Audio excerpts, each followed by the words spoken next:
Olá, eu sou a Mariana de Souza Gomes, do Grupo E vou apresentar o trabalho teórico sobre capacitores, experimento 2. Então, isso aqui é a apresentação e simulação de capacitores planos, cilíndricos, esféricos, cônicos, analisados em comparação com a teoria. Então, introdução teórica. Um capacitor é um dispositivo que armazena energia, e a energia assim armazenada pode ser associada a uma carga acumulada ou relacionada a um campo elétrico. Olhando aqui na imagem, a gente pode considerar dois condutores imersos em um dielétrico homogêneo, M1 e M2. O condutor M2 está carregado com uma carga total Q, e M1 está carregada com uma carga igual, só que negativa. Não existem outras cargas presentes, a carga total do sistema é zero.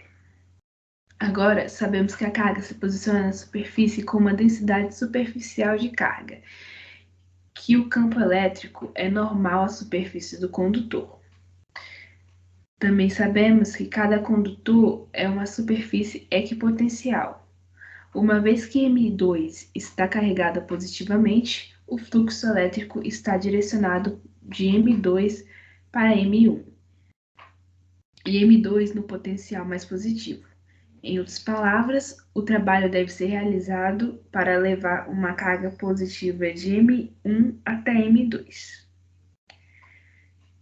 Agora, colocando uma diferença de potencial entre M2 e M1, podemos definir a capacitância desse sistema de dois condutores, em razão do valor absoluto da carga total em um dos condutores e o valor absoluto da diferença de potencial entre os condutores, que essa é a primeira fórmula, capacitância é igual a carga dividido pela diferença de potencial.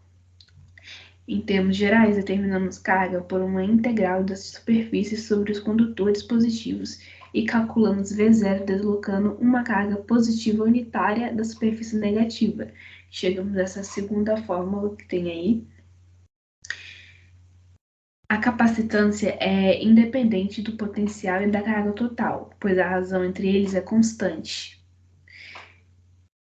Assim, a capacitância é uma função apenas das dimensões físicas do sistema de condutores e da permissividade do dielétrico homogêneo. A capacitância é medida em farads e o farad é definido como coulomb por volt. Esses valores de capacitância são frações muito pequenas. Nesse trabalho aqui a gente vai ver muito picofarad.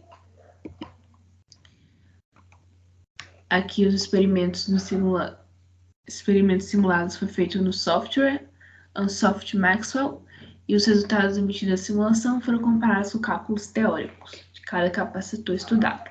O capacitor é o capacitor plano com dielétrico. As placas do capacitor são de cobre.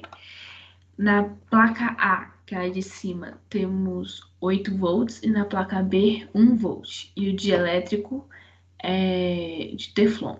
Aqui está a geometria e esses valores foram multiplicados por x, e que no meu caso, como sou do grupo E, x valia 1.3. Aqui, tá aqui aberto no software, capacitor. Aqui a gente pode ver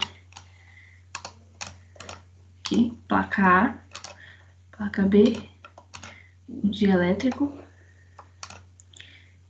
que as excitações aqui na placa A, 8 volts, 1 volt,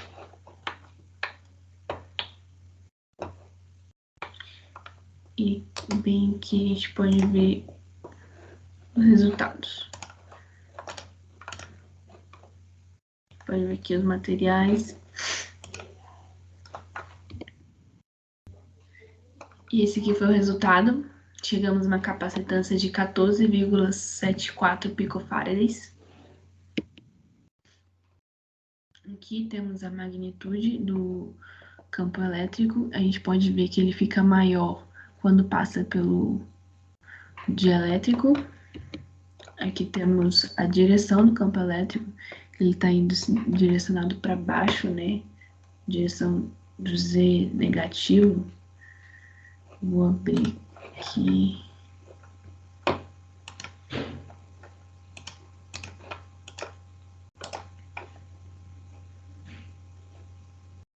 Para ver melhor.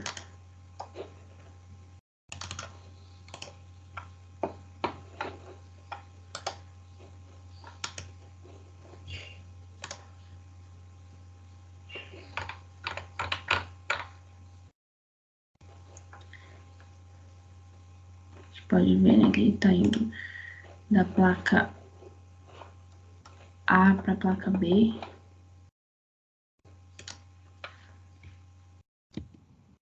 Aqui é o cálculo teórico. Usamos essa fórmula aqui, né, para calcular a capacitância entre placas paralelas com dielétrico. Aqui é a permissividade relativa, né, do material dielétrico, que nesse caso era o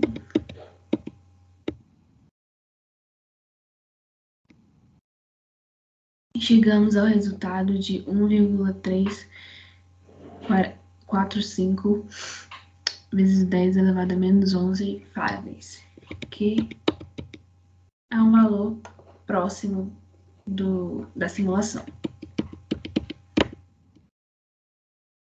Aqui é o capacitor cilíndrico com dielétrico. As placas do capacitor são de alumínio. Na placa externa temos 5 volts e na placa interna 2 volts. E o dielétrico é de alumina 92. Aqui tá, né, os dados, né, da geometria do dielétrico do meu grupo.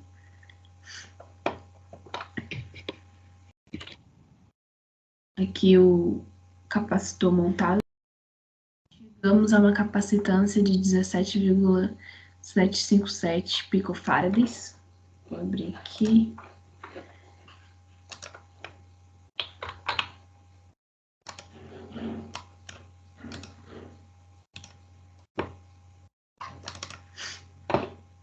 Aqui o capacitor. Aqui os resultados.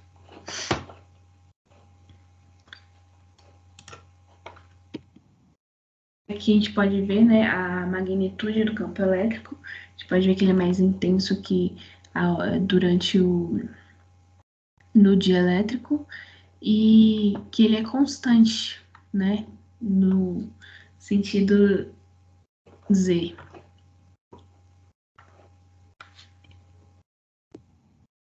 Aqui é a direção do campo elétrico, a gente vai ver que está vindo do mais externo para o mais interno. E aqui é o cálculo teórico, né? Usamos essa fórmula para o cálculo do capacitor cilíndrico.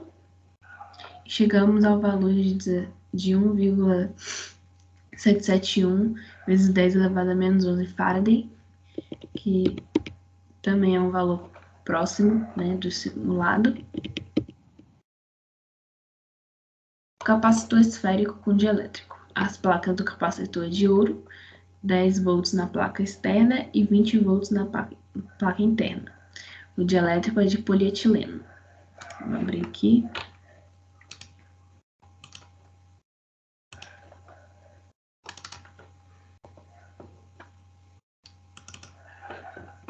Tá aqui o capacitor. Aqui a placa mais externa, placa mais interna e aqui o dielétrico.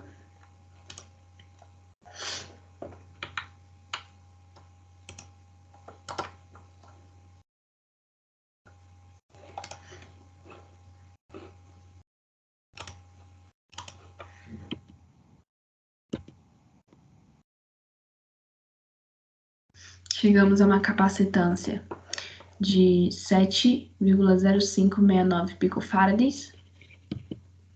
Aqui a gente pode ver a magnitude do campo elétrico, né?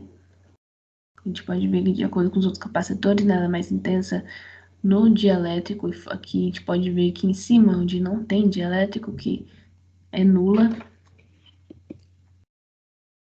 E E aqui temos a direção do campo elétrico, né, em direção radial, que nesse caso está indo de dentro para fora, né, por causa da forma que estabelecemos, né, a tensão, já que a externa vale 10 volts e a interna vale 20 volts, tá? Do maior para o menor.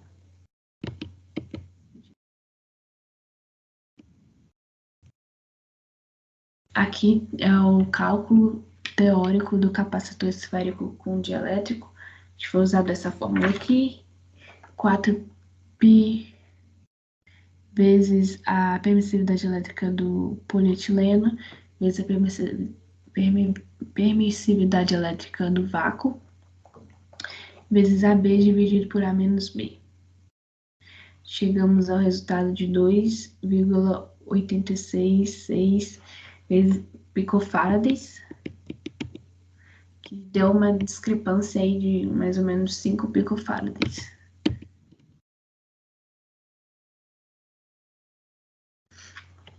Agora, o capacitor esférico com 2 dielétricos, eu utilizei, né, baseado no anterior, placa de ouro, a tensão da placa externa de 10 volts e de 22 volts na placa interna, né, é o inverso da outra, e o dielétrico de polietileno e de água destilada, que é a imagem do software.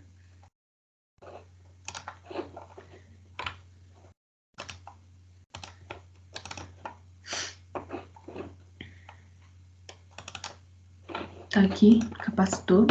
Eu peguei o dielétrico, tá aqui, dielétrico, e usei a função para cortar. Tá bem aqui, né? Split, para ficar com 2 dielétricos. E o outro dielétrico eu escolhi foi água destilada. Aí chegamos a uma capacitância de 130,48 picofarads. Aqui temos a magnitude do campo elétrico, mesma coisa do anterior. Direção do campo elétrico. Esse, como eu inverti, né, os valores da tensão das placas, ele tá indo de fora, ele tá indo de dentro para fora. Aqui é o cálculo teórico do capacitor esférico com 2 dielétricos. A diferença é que foi somado o valor da permissividade elétrica do polietileno com a da água e chegamos ao valor de 1,0605 vezes 10 elevado a menos 10 farads. Mais ou menos uma diferença de 25 picofarads, né, para a simulação. Agora o capacitor cônico com 4 dielétricos. As placas do capacitor é de ouro. 3 volts na placa externa e menos 5 volts na placa interna. E o dielétrico que eu escolhi, né, foram 4, de alumina, borracha, teflon e água destilada. Aqui a foto, né, no software.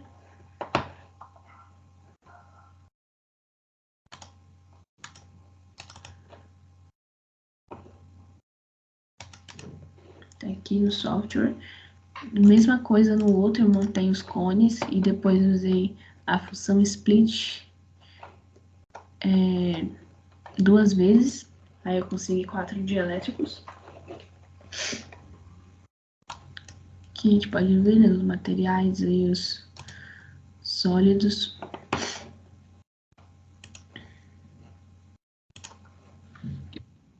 A gente chegou no resultado de uma capacitância de 219,52 picofarads. Aqui a gente pode ver, né, a magnitude do campo elétrico, que é mais intensa na área dos elétricos. E o campo elétrico que vai da área mais externa para a área mais interna. Aqui está a fórmula, né, para o cálculo do capacitor cônico. E chegamos aqui a um resultado de 1,527 vezes 10 elevado a menos 10 picofarads. A gente pode ver aqui uma diferença de mais ou menos 70 picofarads entre os resultados. Corta. Capacímetro. O capacímetro é um instrumento que se destina a medir capacitâncias. Com ele, podemos testar capacitores, conferindo seu valor e detectar capacitâncias parasitas em determinados circuitos e cabos. O princípio geral dos instrumentos mais simples, média capacitância, está na reatância capacitiva. Mede-se a corrente que circula num capacitor quando aplicamos uma tensão alternada fixa, de frequência fixa. Sabemos da fórmula que a reatância apresentada e, portanto, a corrente circulante de uma frequência fixa depende exclusivamente da capacitância do componente ou circuito em teste. Quanto maior for a capacitância, menor será a reatância e, portanto, maior a corrente circulante. Uma das formas de medir a capacitância é o circuito de tempo. É um tipo de instrumento utilizado para a medida de capacitores de grandes valores e baseia-se no tempo de descarga desses testes de componente. Uma outra forma de medir a capacitância é através de pontes. Uma delas é a ponte de Schilling, eu acho que é esse o nome. Uma característica dessa ponte é que ela possibilita a medida de capacitores, mesmo que apresente fugas, pois ela pode ser equilibrada em função da resistência paralela ao capacitor. Conclusão. A capacitância varia de acordo com o material do dielétrico e geometria do capacitor. Pelo que a gente viu, né, pela magnitude, né, a gente via que a magnitude do campo elétrico era mais forte na área do dielétrico e que a direção do campo elétrico dependia da forma que foi montada, né, a diferença de tensão das placas dos capacitores. E a gente podia ver também que havia em alguns casos ocorreu, né, uma discrepância nos valores obtidos de capacitância na simulação e na teoria. As referências. Obrigado por assistir a apresentação.